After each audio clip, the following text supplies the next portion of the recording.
तो स्वागत है आप सभी का एक बार फिर से आपके अपने YouTube channel UPSC Hindi medium में। जी हाँ दोस्तों, तो इस टाइम पे पूरे YouTube और पूरे टीवी न्यूज़ चैनलों में रसिया और यूक्रेन और अमेरिका की ही बातें चल रही हैं। जी हाँ दोस्तों, बहुत से लोगों को लगता है कि अब रसिया और अमेरिका का युद्ध होने ही वाला है। तो आज के द हिंदू न्यूज़पेपर में जो है तो एक मिन्स्क समझौता, मिन्स्क एग्रीमेंट जो है तो न्यूज़ पे आया है। तो क्या है मिन्स्क एग्रीमेंट, यह पूरा जो है तो हमें जानना है इस वीडियो में। तो पहली बात मैं आपको बता दूं कि मिन्स्क एग्रीमेंट रसिया और यूक्रेन के विवादों में एक बीच का हिस्सा है। ठीक है दोस्तों, तो उस एग्रीमेंट को समझने के लिए हमें पहले जो तो रसिया और यूक्रेन के हालातों को, मतलब इनके विवादों को शुरू से समझना होगा। तो क्या आप लोग सहमत हैं? क्योंकि इसके बारे में मैंने पहले ही एक वीडियो बना दिया है। अगर आप उस वीडियो को नहीं देखना चाहते और इसी वीडियो में आप समझना चाहते हैं तो भी चलिए शुरू करते हैं। तो हाँ, वीडियो में आगे बढ़ने से पहले मेरे वीडियो को लाइक और चैनल को सब्सक्राइब जरूर कीजिएगा।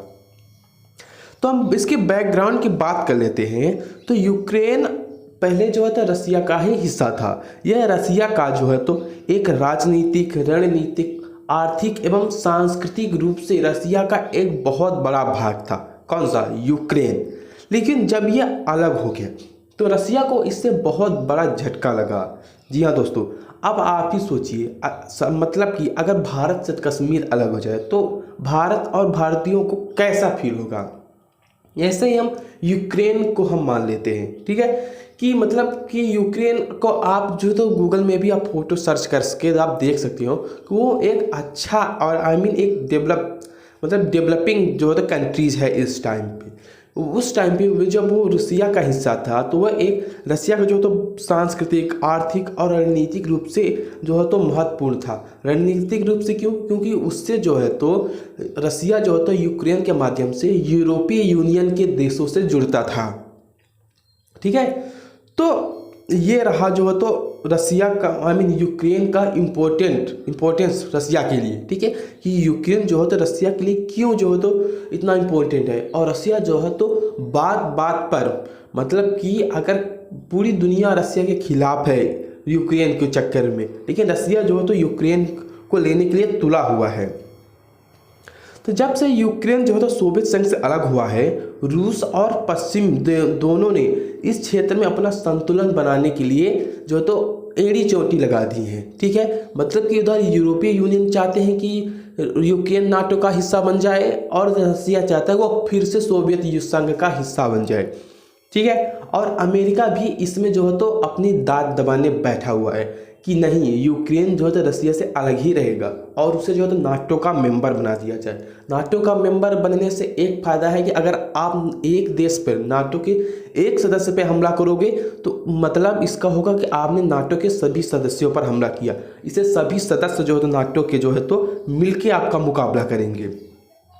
ठीक है दोस्तों, और जो है तो एक और बड़ा कारण है कि मतलब कि पश्चिमी देश और यूरोपीय देश जो है तो यूक्रेन को रसिया से नहीं मिलने देना चाहते। और वो ये है कि हाँ, सिर्फ यही एक हिस्सा रह गया है जिससे मतलब रूस और यूरोपीय यूनियन तो अलग अलग थोड़े दूरी बना के रखे हुए हैं। नहीं तो यूक्रेन अगर रूस में मिल जाएगा तो रूस की पकड़ जो है तो इधर आधे यूरोप में हो जाएगी। आधे यूरोप क्या, पूरे यूरोप में लगभग हो सकती है। और बता देते हैं कि इसके विवाद का और क्या कारण है। काला सागर ब्लैक सी का जो है तो क्षेत्र जो है तो एरिया है, उसमें जो है रसिया ने अपना जो है तो आधा दबदबा बना लिया है और वो आधा क्षेत्र जो है तो यूक्रेन के हिस्से में आता है। और जो है तो रसिया जो है तो अपने बहुत सारे ट्रांसपोर्ट है उस ब्लैक सी के माध्यम से करता है, जिससे कि अब जो तो वो भी विवाद का कारण बना हुआ है। जो यूरो मैदान है यूरोप का, नवंबर 2013 में कीव में जो तो बहुत सारे प्रदर्शन हुए थे इस चक्कर में। ठीक है दोस्तों, तो और एक अत्यंत महत्वपूर्ण कारण यह था कि मतलब जो क्रीमिया पर रसिया ने हमला किया। ठीक है, रूस ने जो था यूक्रेन के क्रीमिया वाले हिस्से पर हमला करके उसे जब्त कर दिया।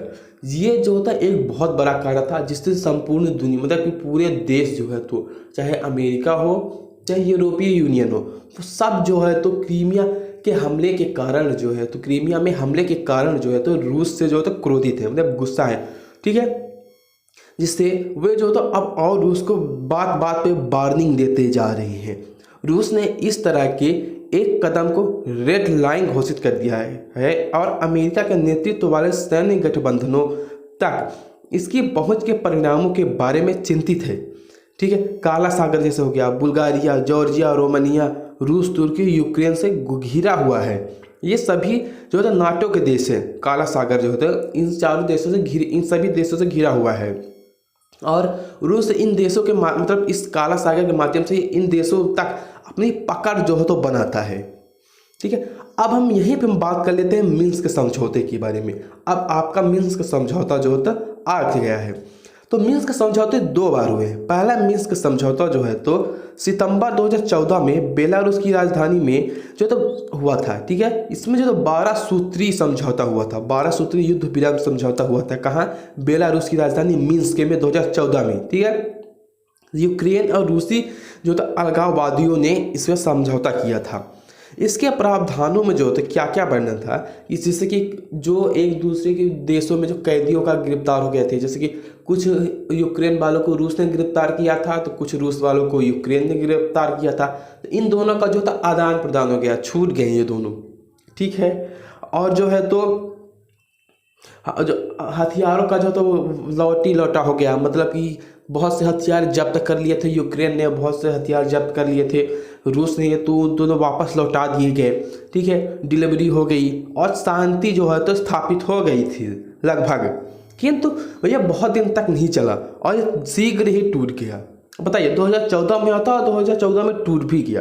अब बस 2015 में फिर से फ्रांस और जर्मनी ने, 2 बड़े देशों ने अपनी स्थिति उपलब्ध करा के अपने अपनी मध्यस्थता में जो है तो मिन्स्क टू समझौता कराया, ठीक है। और इसमें जो एक सुलह, मतलब कि उस टाइम पे ये सबसे बड़ा जो है तो समझौता था, ठीक है। इसे जो तो विद्रोही क्षेत्रों में लड़ाई को समाप्त करने और सीमा को यूक्रेन के सैनिक समझौते को, ठीक है, सौंपने का बात की गई थी। मतलब कि अब किसी भी तरह की जो है तो सैनिक तानाशाही नहीं होगी, लड़ाई झगड़ा नहीं होगा, ना किसी को गिरफ्तार किया जाएगा, ना कुछ किया जाएगा। आप दोनों के अच्छे पड़ोसियों की तरह अब रह सकते हो, ठीक है। तो ये था हमारा जो है तो मिन्स्क समझौता। तो ये रहा हमारा एक छोटा सा वीडियो। तो मिलते हैं आप लोगों से अगली वीडियो में। अगर हाँ आपको जो तो रसिया, यूक्रेन और भारत का जो तो पूरा का पूरा सिनेरियो चाहिए तो आप मुझे कमेंट करके ज़रूर बताइएगा। मैं इसे ईजी से ईजी भाषा में आपके लिए उपलब्ध कराऊंगा। तो मिलते हैं अगली वीडियो में, तब तक के लिए बाय।